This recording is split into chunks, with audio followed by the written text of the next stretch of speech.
खालिद क़य्यूम साहब, आपको कौन गैर संजीदा लगता है? क्या आपको लगता है कि हुकूमत गैर संजीदगी दिखा रही है मुज़ाकरात आगे बढ़ने में, जो एक एतमाद का फुकदान नजर आ रही है, या पाकिस्तान तहरीक इंसाफ? क्योंकि पाकिस्तान तहरीक इंसाफ क्लेम भी कर रही है कि अब बानी PTI रिहा भी होंगे, अमेरिका से भी ज़ाहिर है उनकी हिमायत में बयान आ रहा है। देखिए, एक बात तो ये है कि मुज़ाकरात का होना और मुज़ाकरात की मेज़ पर बैठना ही मैं समझता हूँ कि एक बड़ी पेशरफ्त है।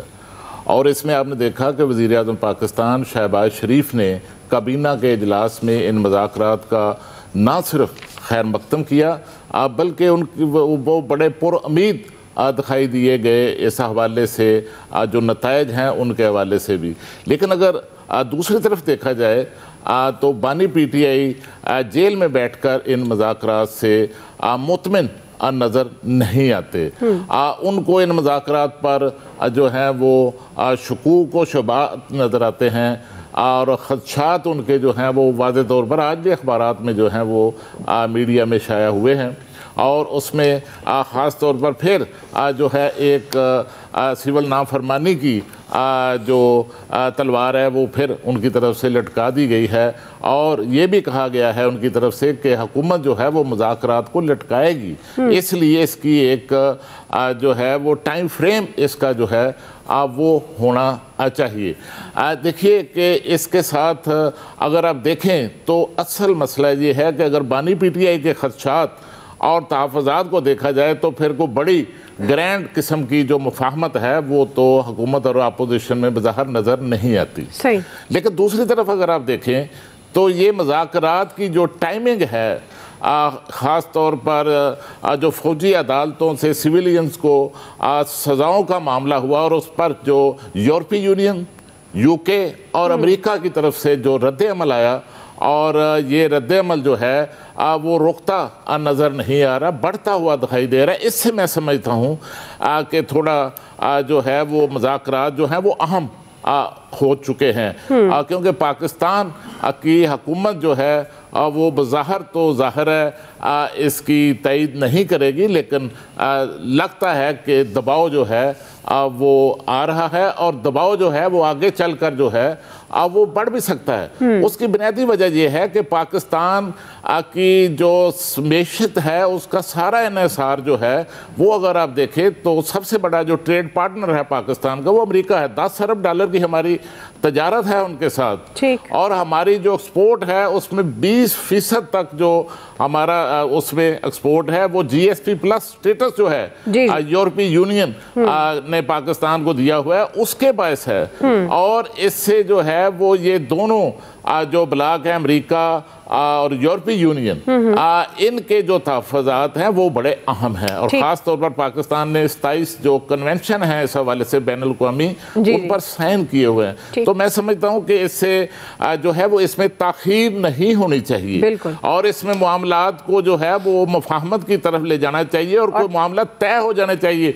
एक मैं आपको बताऊँ कि जब PNA की मूवमेंट चल रही थी तो उस वक्त जुल्फ़िकार अली भुट्टो के PNA की लीडरशिप के साथ मामला तय हो चुके थे, मुआहदा हो चुका था, लेकिन मुआहदे को अनाउंस करने में भुट्टो साहब की तरफ से ताख़ीर हुई, जिसका नतीजा ये निकला कि मुल्क में मार्शल लॉ लग गया। सही। इलियास साहब, ये बात तो दुरुस्त है, ज़ाहिर है अगर मुज़ाकरात की तरफ बढ़ना है और वो होने भी चाहिए तो संजीदगी दोनों तरफ से दिखानी ज़रूरी है। लेकिन अब तक की हद तक आपको क्या लगता है कौन गैर संजीदा है? देखिए, इसमें गवर्नमेंट है, गवर्नमेंट की जानिब से जो जिस तरह गवर्नमेंट आई है ताख़ीर से, ऐसा लग रहा था जैसे गवर्नमेंट को खींच के लाया गया और ला के बिठाया गया।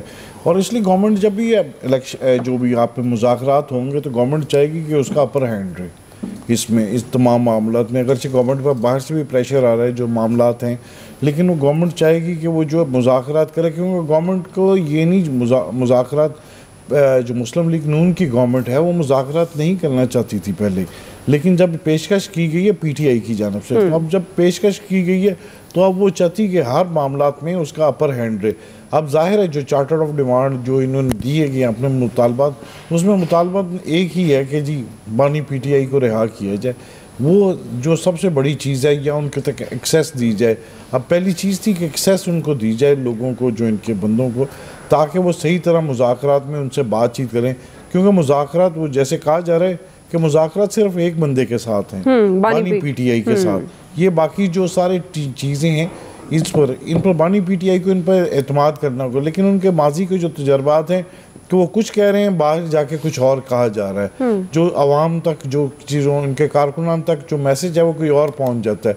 तो इसलिए वो इस पर काफ़ी चीज़ें, काफ़ी मामला पर खफा भी रहे हैं। लेकिन दूसरी तरफ ये है कि दोनों पार्टियों को आपस पर एक एतमाद करना होगा, क्योंकि इसमें गारंटर तो कोई नहीं है, लेकिन एक दूसरे पर एतमाद करना होगा कि जो बात करते हैं उसका वो है वो उसको पूरा किया जाए। जब दोनों एक दूसरे पर एतमाद करेंगे तो उसमें फिर ठीक है, कुछ चीज़ें कम या बराबर करके तो उसमें आपस में कर लिया जाता है मामला वगैरह। लेकिन अगर एतमाद नहीं करेंगे एक दूसरे पर तो फिर ये मामला इसी तरह लटके रहेंगे और इस तरह इसमें कोई वो नज़र नहीं आ रही कोई चीज़ कोई होते हुए। ये बातचीत करेंगे और जो उसमें अभी अगर पहला सेशन हुआ था तो अब जो दूसरा सेशन होना उससे पहले जो चीज़ें हैं उसमें पेशरफ्त होनी चाहिए थी, ताकि ये है कि मज़ीद जो है इसमें मज़ीद आने वाले वक्तों में मज़ीद अच्छी बेहतरी आए और ये मसला हल होना चाहिए। क्योंकि मुल्क में तमाम जो कशीदगी, लॉ एंड ऑर्डर की सिचुएशन थी, उस मसले को हल करना बड़ा ज़रूरी है। जो बाकी मामलात हैं वो तो चल रहे हैं, क्योंकि जैसे अभी जो खसूसी एलची थे उनका भी बयान आया तो उसका प्रेशर है। तो गवर्नमेंट को पहले जो है अपने तमाम मामलात को देखना होगा कि उसको हल करना पड़ेगा, कि क्योंकि जो प्रेशर आए उसको बर्दाश्त करें और देखें, बताएं कि जी अपने मामला तो खुद हल कर रहे हैं, बिल्कुल बाहर बजाय किसी की बात सुनने के अपने मसले हल खुद हल करें। सही है जी, आपको अभी नाज़रीन ब्रेक ले रहे हैं, ब्रेक से वापस आएंगे। कुरम के मामले पर हम बात करेंगे कि इंतहाई कशीदा होते जा रहे हैं वहाँ पर हालात, हुकूमतों के लिए चैलेंज क्यों बन गया, ये हम सवाल उठाएंगे, राय लेंगे ब्रेक के बाद।